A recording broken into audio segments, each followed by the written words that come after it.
do I vividly remember any, stuttering incident, right? So I have many actually. I would just, would like to give two of such examples. The first one is I I wanted to say my friend's name. Her name is Kokila. I can never forget that, okay? I wanted to call her and I know that I'm gonna get stuck on the word, on the sound k, right?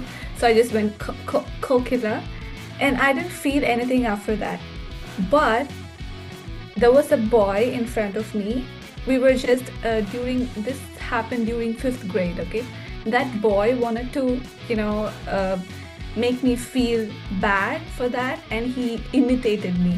He said Kokila, and every time he sees me, he'll like repeat that again and again. So that kind of reinforced that something was bad with my speech, and from that point of time, my speech really worsened. Like I was actually so self-aware of how I'm talking, right? That consciousness actually, multiplied my stuttering, I would say. And also, the second example would be during introductions at my first job. So my first job was actually, I was a system engineer at TCS, India. So it's a IT firm. So basically, during that time, we had to switch multiple teams every now and then. So every time you go to a new team, you have to introduce yourself in front of 10 or 20 people. And saying my name was a big challenge. So that is when I thought, okay, this is kind of affecting my, professional life, and I need to do something about this. And that is when I started searching for acceptance groups in Facebook. Fortunately, I, saw Coach Lee, and I just, chatted with him in Facebook, asking like, how did he overcome stuttering? And he sent me his email ID and asked me to contact him. And that's from that point, is my turning point in my life. So when I started off with this program, right, like I said earlier, I had problems saying my name. And whenever I'm asked to say my name, I would go, I couldn't, say my name. So first crutch helped me a lot at that moment. So I would just say, hey, hello, everybody. My name is Prathusha Ravi. I just skip the P and I say, right? So that helped me a lot initially during those introductions at my old job. But after that, I sincerely and religiously started using Crutch 9. I think Crutch 9 is one of my favorite crutches till date. I somehow use it subconsciously, I believe. It has become a second nature to me now. So since I'm using Crutch 9 a lot, but not consciously though, I completely forgot how I used to talk in my past. But for sure, I'm 100% sure that it was so robotic. And right, whenever we think about words and we talk, we sound so rigid and like a robot, right? So I'm not that anymore. I'm enjoying when I'm speaking, and I love to speak. So yeah, so Crutch 9 is one of my favorite crutches that I use till today, but not consciously.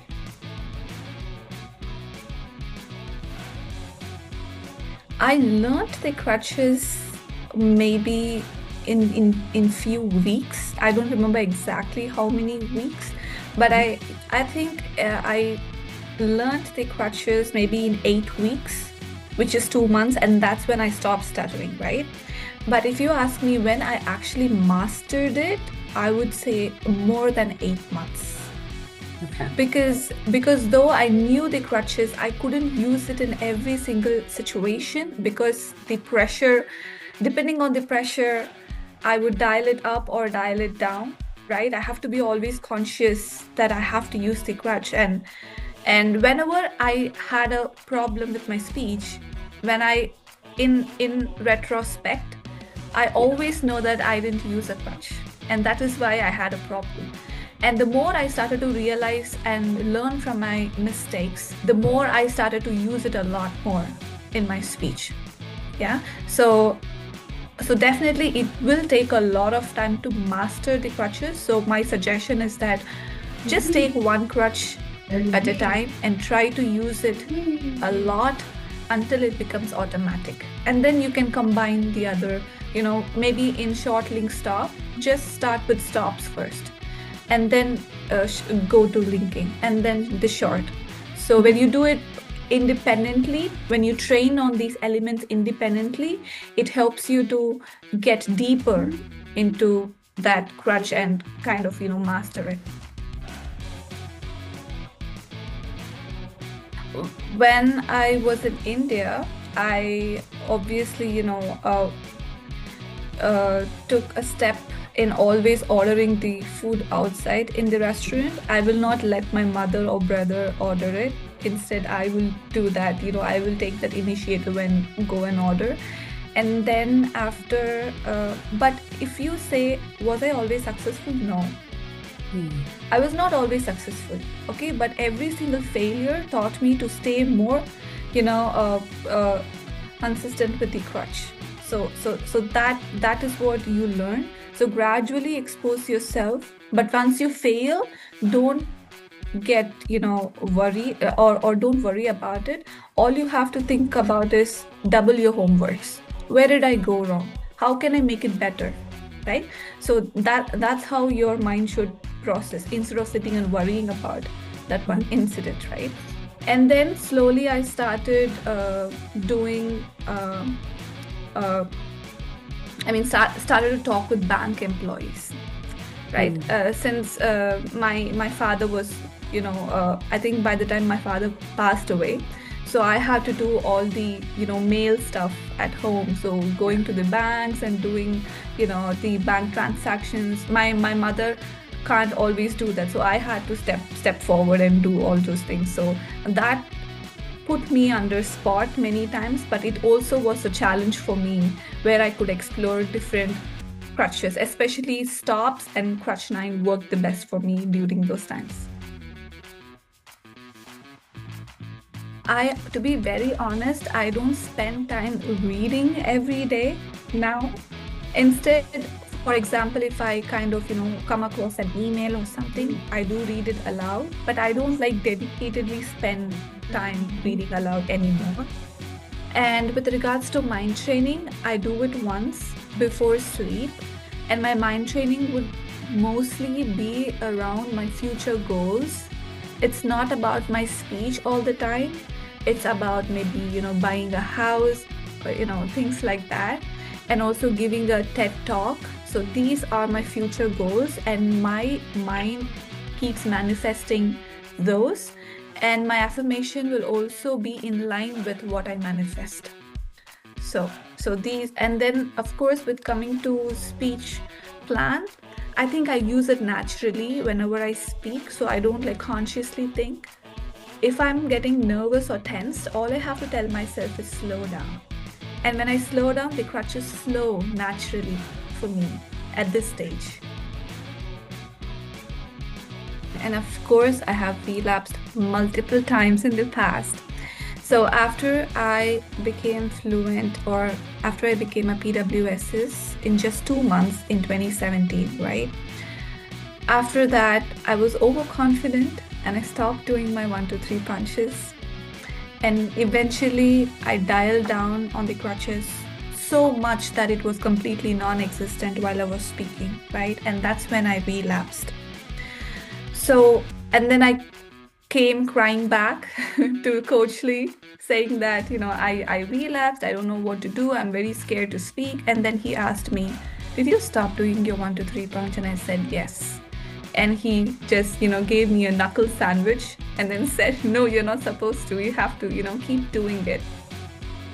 So I've been doing it, from that point till I think a few years back, maybe 2 to 3 years back. Till then, I was very diligent in my 1, 2, 3 punch, which means I did reading aloud every day, do 2 times mind training, and then, use the crutches consciously while I speak. But at this point of time, I think after I started changing my attitude towards speaking, right? So speech is not something fearful anymore. Even if I'm nervous, I understand that it is normal, and every non-stutterer also feels the same, and that I've normalized and desensitized that feeling. So it doesn't affect my speech anymore. I can be nervous, I can be anxious, but I can still not force the word. That is my choice. Getting anxious and nervous, it's not in my hands. It's just how I feel. I can't, like control that, right? But I can control how I'm going to talk, whether I'm going to force the word or not force the word. That's in my hands. So whenever I'm nervous and anxious, all I have to remind myself is, slow down, Prathusha. The moment you slow down, the crutches are going to flow naturally for you, right? So that's something I keep reminding myself. And once in a while, I might force a word here or there. Once in a while, I might stumble on words. I can repeat words. Like I went to the market yesterday, and Cindy or Gugro, I could say that. But am I worrying about it these days? No. Since I'm not worrying about this these days, I'm not reinforcing the negativity in my mind again. I'm just able to go past that and keep celebrating my fluency. And the more you do that, you kind of normalize these small mistakes. And that's how you achieve lasting fluency.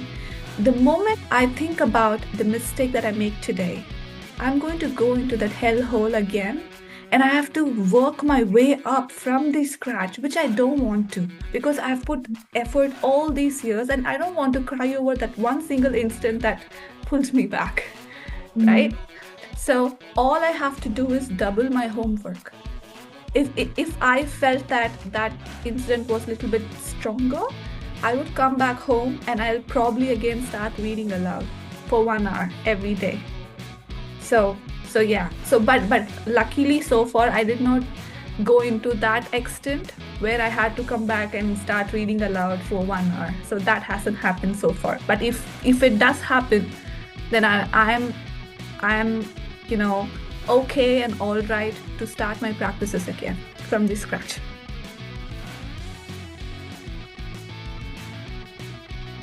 People who really achieve, fluency really quick are the people who are willing to be different in front of others. By different, I mean they are willing to use the crutches in an exaggerated way and not give a damn about what other people think about them. Right? Many times we are okay to still stutter and not lose our identity as a stutterer than use a crutch and create a new identity of fluency, right? So we feel that, for example, in my own case, I'll feel a little bit shy to use crutches in front of my mother than use crutches in front of a stranger, because my mother knows me from the starting, so she might make judgments like nothing, right? But if I go and talk to a stranger, he's a new person, he doesn't know anything about me, so I can be as different as I can, right? So yes, it depends on how the person is willing to use the crutches in front of others. Are they dialing it up? Are they comfortable being different in front of others, right? It all boggles down to that willingness to use the crutches as exaggerated as possible.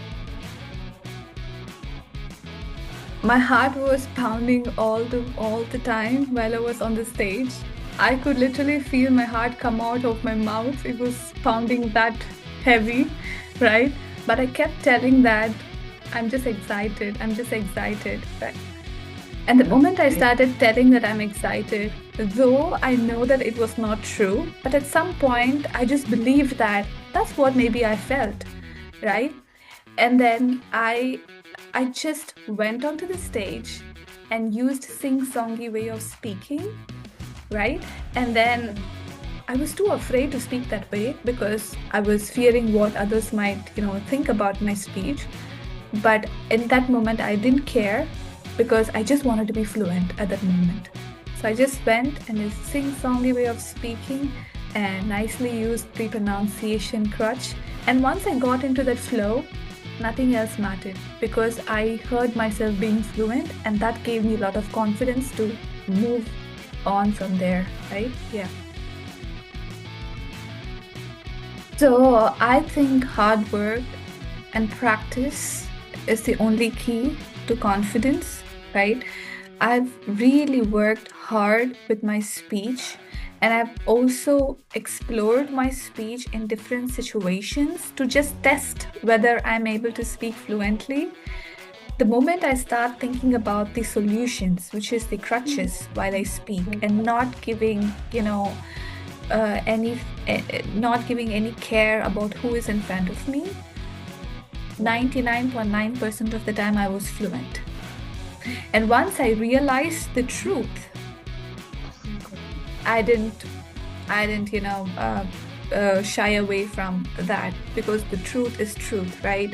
The crutches do work. There is not a chance that crutches will not work if used under code. Like if you actually use it, crutches definitely will work. And because of that, you can achieve fluency. And this is a fact. And I know that it truly works. And once I saw the result, that it was actually happening in front of my eyes, that's when I started to believe that it actually works. So you don't believe something and you do. You do something, and that's where the belief starts, right? I just wanted you guys to experience embarrassment in life. Embarrassment is a very underrated emotion, and I think everyone should undergo that in order to feel how vulnerable we are. And once we start understanding our vulnerability and we work on that, trust me guys, nobody can beat us. Nobody can beat us. So if you're scared to do something, right, you don't have to jump into it straight. Just go little by little towards that fear, right? And then fear exists only when something is not familiar, right? Once it gets familiar, it becomes normal. So whatever scares you the most, do that, because whatever you want to achieve is on the other side of the wall of fear. Unlock your voice with StopStutter's.